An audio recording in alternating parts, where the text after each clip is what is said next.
రాజాపూర్ మండల కేంద్రంలో ఏర్పాటు చేసిన జై బాపు జై భీమ్ జై సంవిధాన్ కార్యక్రమానికి రాజాపూర్ మండల కాంగ్రెస్ పార్టీ అధ్యక్షులు కత్తెర కృష్ణ యాదవ్ అధ్యక్షతన కాంగ్రెస్ పార్టీ నాయకులు కార్యకర్తల సమావేశం ఏర్పాటు చేశారు। ఈ కార్యక్రమానికి ముఖ్య అతిథిగా టీపీసీసీ అధికార ప్రతినిధి జహీర్ అఖ్తర్ హాజరయ్యారు। ఈ కార్యక్రమంలో కార్యకర్తలు నాయకులు అధిక సంఖ్యలో హాజరై వారి సమస్యల గురించి గ్రామాలలో జరుగుతున్న సమస్యల గురించి వివరించారు। అనంతరం ముఖ్య అతిథులుగా హాజరైన జహీర్ అఖ్తర్ మాట్లాడుతూ జై బాపు జై భీమ్ జై సంవిధాన్ అనే నినాదాన్ని ఎందుకు తీసుకురావడం జరిగిందంటే మహాత్మా గాంధీ జాతీయ కాంగ్రెస్ పార్టీకి అధ్యక్షత వహించి 100 సంవత్సరాలు పూర్తి చేసుకున్న సందర్భంగా జై బాపు అనే కార్యక్రమాన్ని తీసుకురావడం జరిగిందని తెలియజేశారు।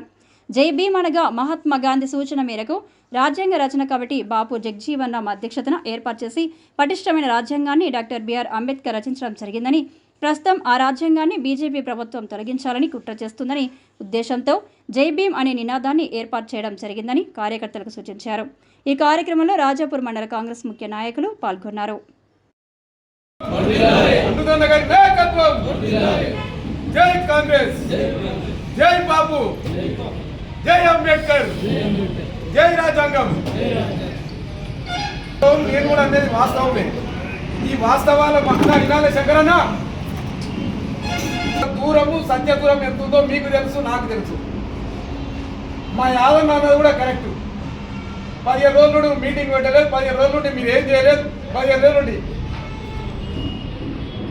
సంవత్సరంన్నర నుంచి జయంతులు వర్ధంతులకు మాత్రం అంకితం అవుతున్నాం, కానీ పార్టీ ఆదేశానుసారం పనిచేయడానికి మాకు డీసీసీకి వెళ్ళి మాకు ఎలాంటి ఇక్కడ రాలేదన్న ఒక మండల ప్రెసిడెంట్గా చెప్తున్నా। అదేవిధంగా కార్యకర్తలతో మీటింగ్ పెడదామంటే కార్యకర్త మాట ఇలా మనసిప్పి చెప్తున్నా, సరే ఏమని అనుకోని ఏదన్నా మనం జరుపుకోక అసహాయ స్థితిలో ఉన్న ఒక మండల ప్రెసిడెంట్ ఏం చేయలేడో, అసహాయం అంటే చేయలేక కాదు, చేత కాక కాదు,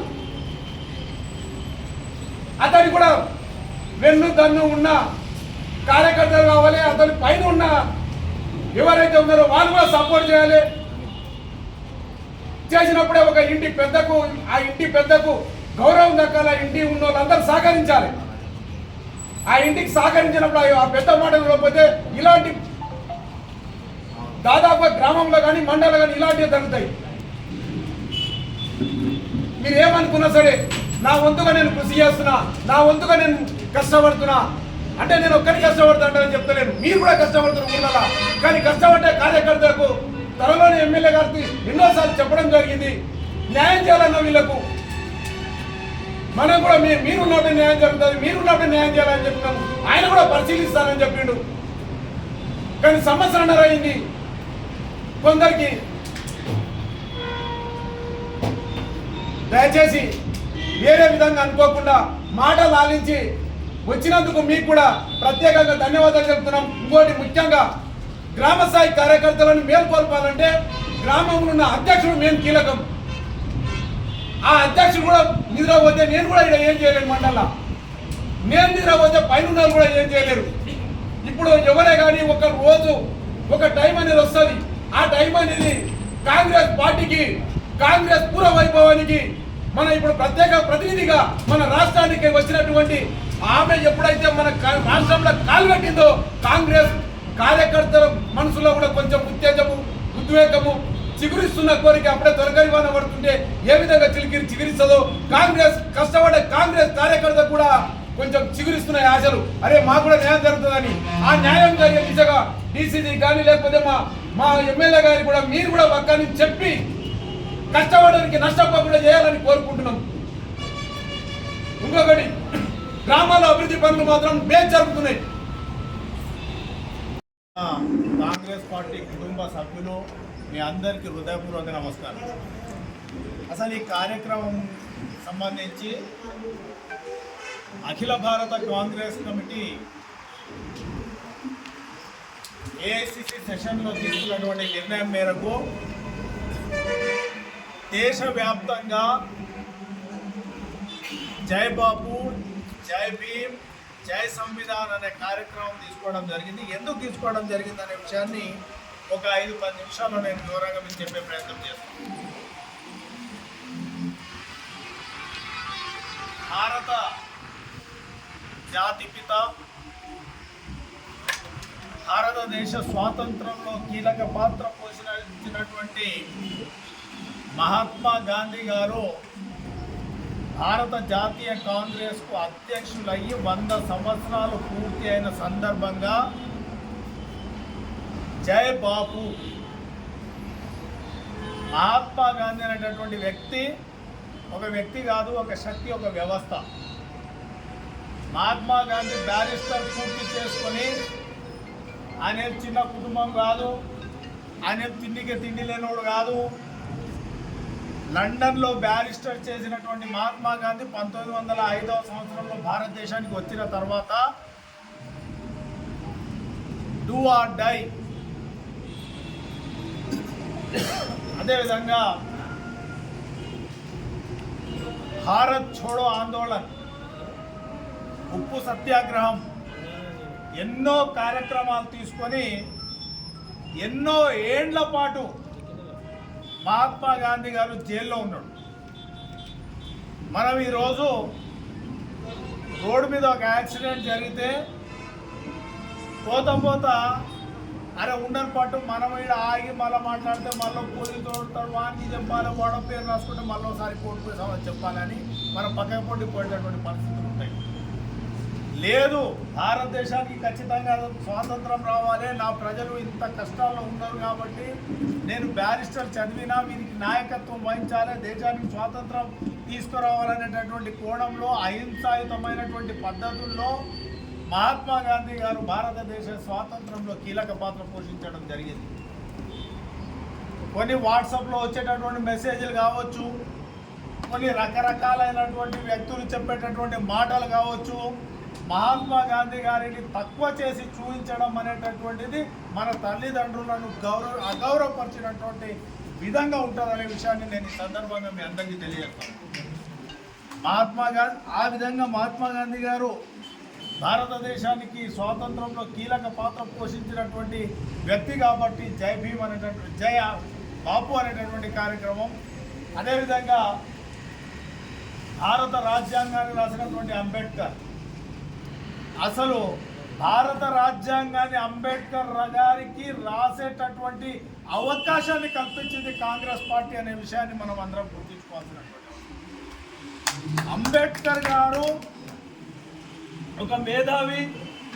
ఈ అంబేద్కర్ గారి లాంటి వ్యక్తులకు ఈ అవకాశం కల్పిస్తే దేశ రాజ్యాంగం రేపు భవిష్యత్తులో దేశం పటిష్టంగా ఉంటుంది అనేటటువంటి నమ్మకం ఉన్నటువంటి కాంగ్రెస్ పార్టీ మహాత్మా గాంధీ గారి నాయకత్వంలో అంబేద్కర్ గారికి అవకాశం కల్పించింది. మహాత్మా గాంధీ గారు ఏ రోజైతే డ్రాఫ్టింగ్ కమిటీ ఏర్పాటు చేయడం జరిగిందో, డ్రాఫ్టింగ్ కమిటీ ఏర్పాటు చేసిన తర్వాత బాబు జగ్జీవన్ రామ్ గారి నాయకత్వంలో ఒక డెలిగేషన్ మహాత్మా గాంధీ దగ్గరికి వెళ్ళి ఇంత గొప్ప అవకాశాన్ని, మాకు రాజ్యాంగం రాసే అవకాశాన్ని కమిటీకి అప్పచెప్పినప్పుడు ఏ రకమైనటువంటి రాజ్యాంగం ఉండాలి అనేది మహాత్మా గాంధీని అడిగితే మహాత్మా గాంధీ గారు చెప్పినటువంటి ఏకైక మాట ఆయన ఏమన్నాడంటే, దేశంలో అట్టడుగు వర్గానికి చెందినటువంటి వ్యక్తి ఈ రాజ్యాంగం నాది అని భావించేటట్టు రాజ్యాంగం రాయాలని చెప్పి అంత బ్రాడ్ థింకర్ మహాత్మా గాంధీ గారు. ఆ రకమైనటువంటి విధంగానే భారత రాజ్యాంగాన్ని రాసినటువంటి వ్యక్తి డాక్టర్ బాబాసాహెబ్ అంబేద్కర్.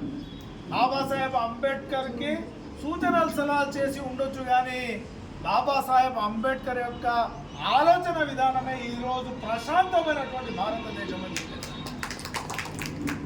పక్కనున్న శ్రీలంక చూడండి, పక్కనున్న బంగ్లాదేశ్ చూడండి, ఇక్కడున్న పాకిస్తాన్ చూడండి, అక్కడున్న పక్కనున్న నేపాల్ చూడండి. ఈ దేశాల్లో రాజకీయ అస్థిరత ఉంది. మన దేశంలో రాజకీయ అస్థిరత ఎందుకు లేదంటే బాబాసాహెబ్ అంబేద్కర్ యొక్క రాజ్యాంగం పుణ్యాన్నే మనం ఈ దేశంలో ప్రశాంతంగా ఈ ప్రభుత్వాలు ఉన్నాయి, ఈ రాజ్యాంగం ఉంది, ఈ పదవులు ఉన్నాయి. ఎస్సీ ఎస్టీ బీసీ అణగారిన వర్గాలందరూ ఈరోజు ప్రశాంతంగా ఉన్నారంటే ఈరోజు అంబేద్కర్ గారు రాసినటువంటి రాజ్యాంగం. ఎందుకు ఈరోజు జై భీమ్ అంటే బాబాసాహెబ్ అంబేద్కర్ గారు రాసినటువంటి రాజ్యాంగాన్ని పక్కన పెట్టి మనుధర్మశాస్త్ర రాజ్యాంగాన్ని తీసుకురావాలనేటటువంటి భారతీయ జనతా పార్టీ కుట్రలను తిప్పికొట్టాల్సినటువంటి అవసరంలో భాగంగానే ఈ యొక్క జై భీమ్ అనేటటువంటి నినాదాన్ని మనం ప్రజలకు తీసుకెళ్లాల్సినటువంటి అవసరం. అబ్కి బార్ 400 పార్ అనే నిదానంతో గత ఎన్నికల్లో భారతీయ జనతా పార్టీ పోయింది. ఒకవేళ నిజంగానే భారతదేశంలో 400 సీట్లు బీజేపీకి వచ్చి ఉంటే ఈరోజు అంబేద్కర్ రాసిన రాజ్యాంగం పోయి 1700 శతాబ్దంలో రాసినటువంటి మనుధర్మశాస్త్రం ఈరోజు రాజ్యమేలి చాతుర్వర్ణ వ్యవస్థ వచ్చి పైన కులము, మధ్యల కులము, నడిపి కులము, కింది కులము అని చెప్పేసి జాతులుగా విభజించి ఈరోజు ఎస్సీ, ఎస్టీ, బీసీ, మైనార్టీ వర్గాలు దేశంలోనే ద్వితీయ స్థాయి పౌరులుగా అయ్యేటటువంటి ప్రమాదం ఏర్పడేది. భవిష్యత్తులో ప్రమాదం రావద్దని చెప్తే ఈ విషయాలన్నీ కూడా మనం ప్రజలకు తీసుకెళ్లాల్సినటువంటి అవసరం ఉంది కాబట్టి ఈ యొక్క జై భీమ్ అనేటటువంటి కార్యక్రమం తీసుకోవడం జరిగింది. చాలామంది అనుకుంటుంటారు ఏందనంటే అభివృద్ధి సంక్షేమమే రేపటి ప్రభుత్వం అంటే, నేనేమంటున్నట్టే అభివృద్ధి సంక్షేమం 30%.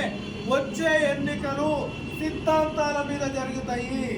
లౌకికవాద సిద్ధాంతానికి అదేవిధంగా మతతత్వవాద సిద్ధాంతానికి మధ్యన రేపు ఎలక్షన్లు జరుగుతాయి. కాబట్టి అంబేద్కర్ ఏంది, గాంధీ ఏంటిది, రాజ్యాంగం ఏంది, మన భారతదేశాన్ని ఏ విధంగా కాపాడింది కాంగ్రెస్ పార్టీ అనే విషయాన్ని మనం ప్రజల్లోకి తీసుకెళ్ళాలి. కాబట్టి ఈ కార్యక్రమం తీసుకోవడం జరిగింది. అదేవిధంగా జై సంవిధాన్. సంవిధానం అంటే మన రాజ్యాంగం. 1950 సంవత్సరంలో అమల్లోకి వచ్చింది.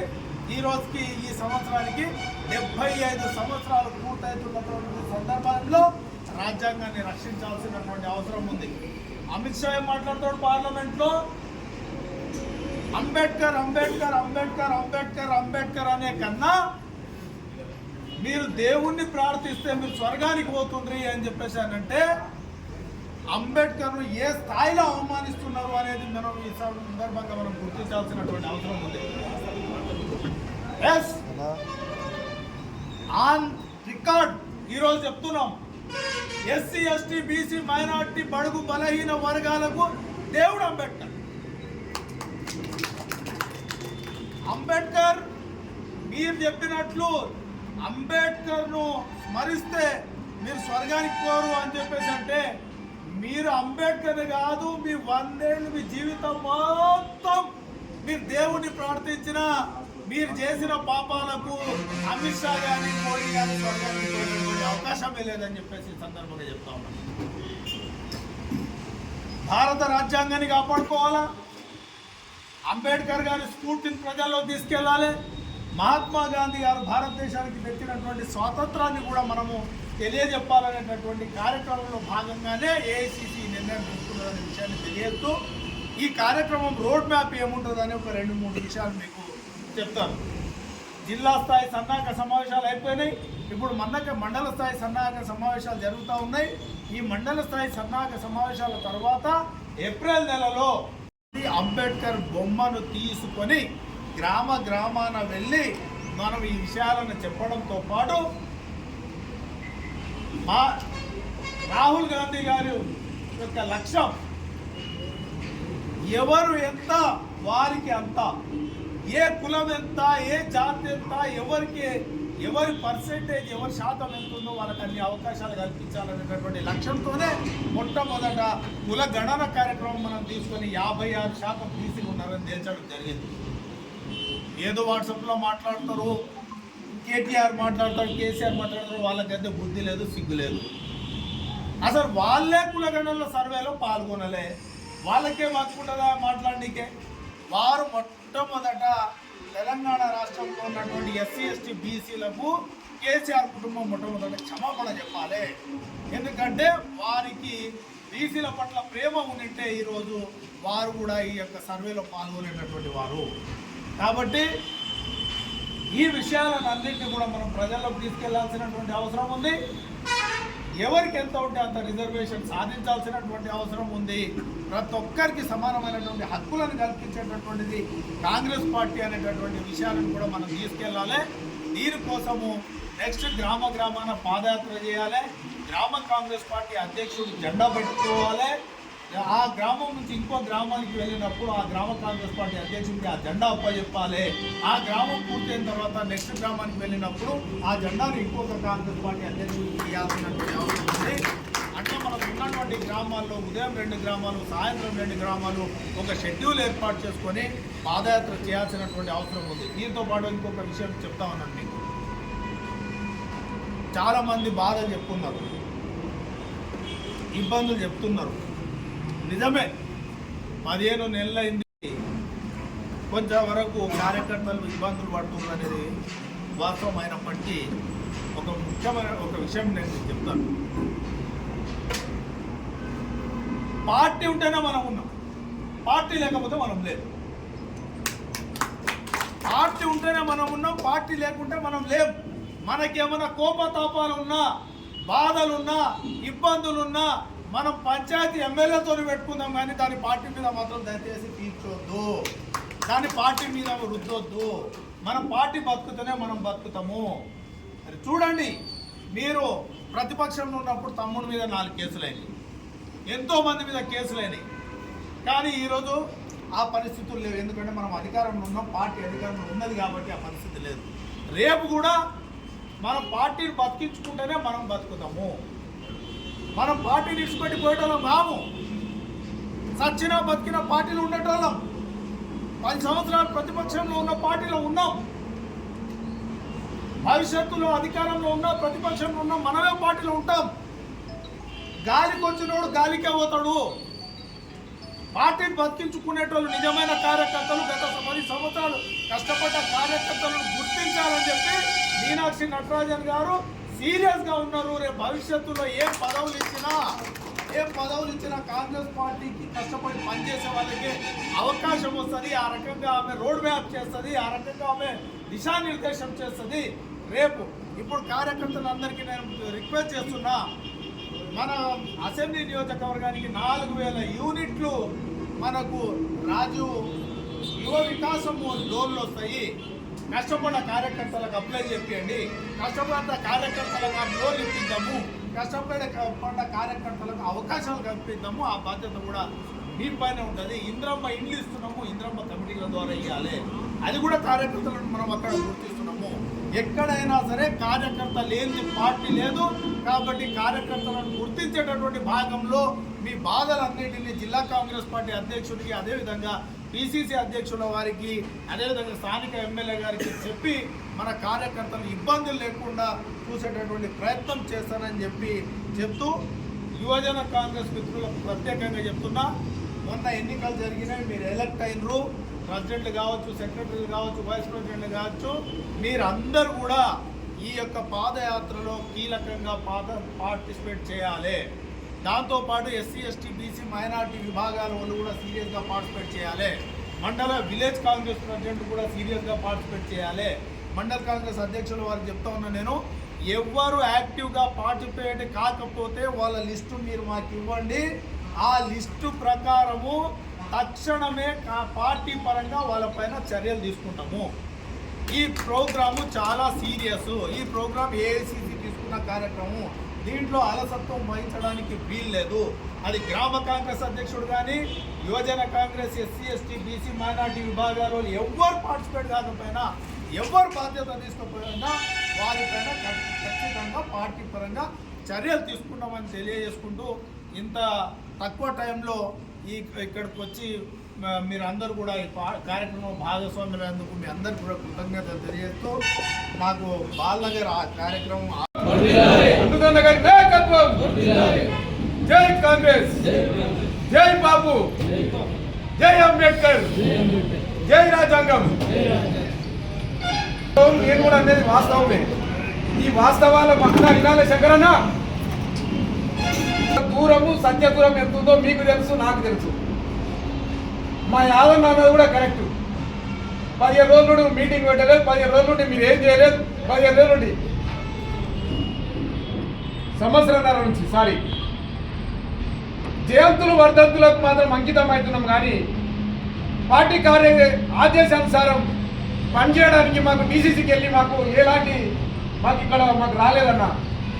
ఒక మండల ప్రెసిడెంట్గా చెప్తున్నా, అదేవిధంగా కార్యకర్తలతో మీటింగ్ పెడదామంటే కార్యకర్త మాట ఇలా మనసిప్పి చెప్తున్నా సరే ఏమని అనుకోని ఏదన్నా మనం జరుపుకోక అసహాయ స్థితిలో ఉన్న ఒక మండల ప్రెసిడెంట్ ఏం చేయలేడు. అసహాయం అంటే చేయలేక కాదు, చేత కాక కాదు. అతని కూడా వెన్ను దన్ను ఉన్న కార్యకర్తలు కావాలి. అతని పైన ఉన్న ఎవరైతే ఉన్నారో వాళ్ళు కూడా సపోర్ట్ చేయాలి.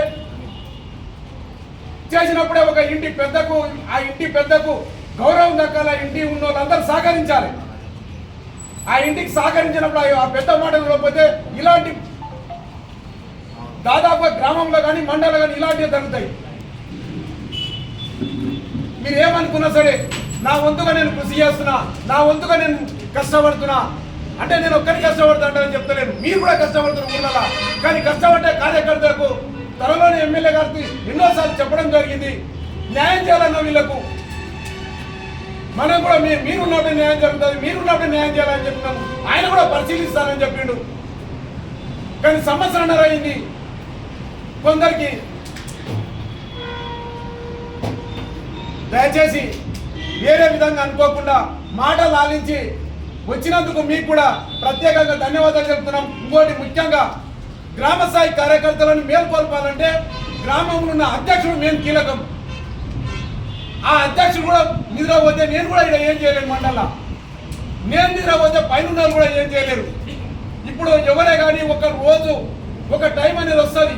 ఆ టైం అనేది కాంగ్రెస్ పార్టీకి, కాంగ్రెస్ పూర్వ వైభవానికి మన ఇప్పుడు ప్రత్యేక ప్రతినిధిగా మన రాష్ట్రానికి వచ్చినటువంటి ఆమె ఎప్పుడైతే మన రాష్ట్రంలో కాలు పెట్టిందో కాంగ్రెస్ కార్యకర్తల మనసులో కూడా కొంచెం ఉత్తేజము, ఉద్వేగము, చిగురిస్తున్న కోరిక అప్పుడే తొలగరివాన పడుతుంటే ఏ విధంగా చిగురిస్తుందో కాంగ్రెస్ కష్టపడే కాంగ్రెస్ కార్యకర్త కూడా కొంచెం చిగురిస్తున్నాయి ఆశలు. అరే మాకు కూడా న్యాయం జరుగుతుందని.